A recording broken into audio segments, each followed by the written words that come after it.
को नमन करता हूं। भारत भूमि के मूल मालिक मूल बीज जो इस धरने के साथ में मेरे संघर्ष में समर्थन करने आए हैं, दूर दराज से उन तमाम नौजवान युवा साथी को, इज्जतदार माता बहनों को, तमाम जनप्रतिनिधि को मेरी ओर से बहुत बहुत धन्यवाद। यहाँ पर सर्व समाज से लोग इस धरने का समर्थन करने आए हैं। मैं यही कहने एक नारे के साथ में शुरुआत करूंगा कि जुल्मी जब जब जुल्म करेगा सत्ता के गलियारों से,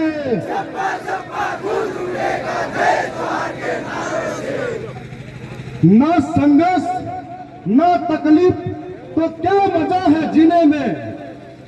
और बड़े बड़े तूफान थम जाते हैं जब आग लगी हो सीने में।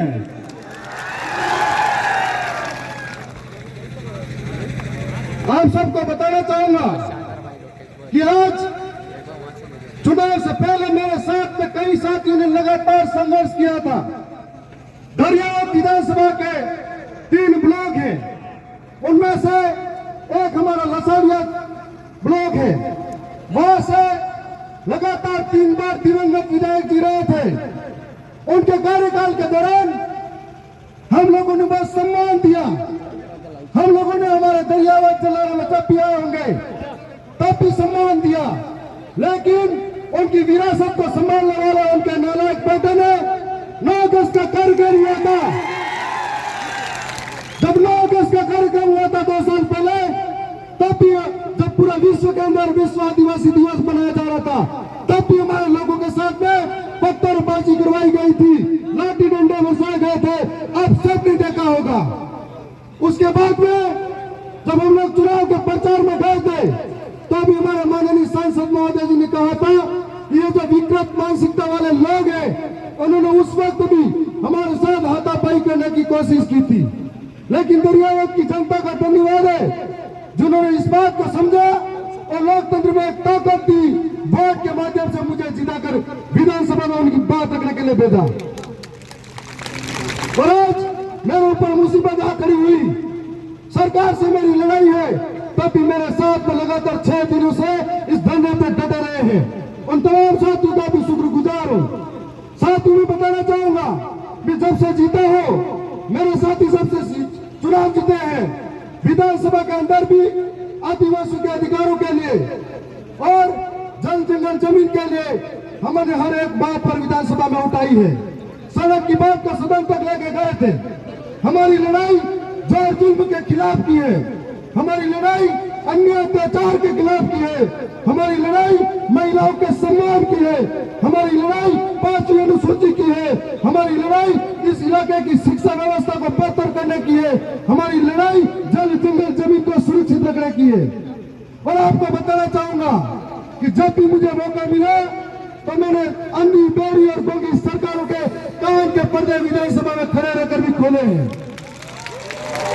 और वहां पर सरकार की मानसिकता, सरकार के आदिवासियों के प्रति कैसी मानसिकता है, उस मानसिकता को दिखाने वाले उनके मंत्री द्वारा जब कहा जाता है ये किसकी औलाद है, इसके बाप की डीएनए जांच होनी चाहिए, तब हम लोगों ने उस वर्तमान सरकार को झुकाया और ऐसे मंत्री को सर विधानसभा के अंदर माफी मंगवाई थी। तो यहाँ का प्रशासन भी सुन ले कि सलामपुर जिला कलेक्टर के बाद हमारे अंदर इतना हिम्मत है, इतना हौसला है कि हम 6 दिन तो क्या 6 महीने भी आपके बाहर रह सकते हैं, और 6 महीने तो क्या आपकी कलेक्टर के बाहर आपका कार्यालय खोल देंगे हम।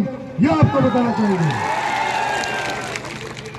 मैं आप सबको पुनः ये बताना चाहूंगा कि जब जब विधानसभा में मुझे बोलने का अवसर मिला तब मैंने आदिवासी के अधिकारों की बात रखी, बिल प्रदेश की बात रखी, इस इलाके की शिक्षा व्यवस्था की बात रखी, इस इलाके के जल जंगल जमीन की बात रखी, इस इलाके की चिकित्सा व्यवस्था की बात करी। लेकिन दूसरी ओर मेरे पड़ोस में रहने वाले जो उदयपुर से संसद का चुनाव लड़ने वाले मन्नालाल जी दिनों दिन विकृत मानसिकता से गुजर रहे हैं और पागलपंथी की ओर बढ़ रहे हैं। उनकी पार्टी वाले लोगों को कहना चाहता हूं कि समय रहते कहीं अस्पताल में भर्ती कराओ, नहीं तो तुम्हारी पार्टी को लेकर डूब जाएंगे। और मुझे मौका मिला, मैंने उसको उपयोग किया। इनको जब भी संसद में बोलने का मौका मिला तो जिसके वोटों से जीते उनके खिलाफ बोलने का काम किया जा रहा है। साथियों, ऐसी लड़ाई को ताकत से नहीं लड़ी जाती, ऐसी लड़ाई कलम से लड़ी जाती है, ऐसी लड़ाई किताब से लड़ी जाती है, ऐसी लड़ाई संविधान से लड़ी जाती है। और आज इस बात का बदला अगर वास्तव में आप सब चाहते हो कि एक विधेयक के साथ में जो अपमान हुआ इसका बदला आप सब चाहते हो तो 84 और सितंबर के अंदर इनको मार दे दो, मैं समझूंगा मेरा बदला पूरा हो गया। आपके पास में यह ताकत है और इस ताकत के माध्यम से आप दिखा सकते हो। और मैंने अभी आधी लड़ाई जीती है, आधी लड़ाई बाकी है। यह दंगल नसारिया में शुरू हुआ, यह दंगल को खत्म विधानसभा के अंदर करूंगा, यह आपको बताना चाहूंगा। अंत में मेरी कुछ पंक्ति है, उनके माध्यम से इस बात को खत्म करूंगा कि तानू के शोर में रहकर सच कहने की आदत है, तानू के शोर में रहकर सच कहने की आदत है। मैं सागर से भी कह रहा हूं, तुम कितने कंकड़ फेंकोगे, चुन चुन कर आगे बढ़ूंगा मैं। तुम मुझको कब तक रोकोगे, तुम मुझको कब तक रोकोगे। तुम हालातों की पट्टी में जब जब मुझको झोंकोगे मैं तब तब कर सोना बनूंगा।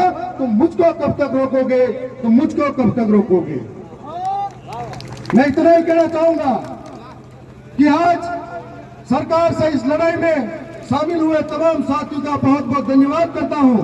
मेरी लड़ाई जारी है, जारी रहेगी, चाहे अधिकारों की बात हो चाहे आप सबकी बात हो। आपने आधी रात में साथ दिया, मैं आपको भरोसा दिला रहा हूं जब भी आपके ऊपर कोई संकट है आपके इस भाई को याद करना, आधी रात तो आपके लिए तैयार मिलेगा। बहुत बहुत धन्यवाद। जोहार, खूब जोहार विधायक साहब।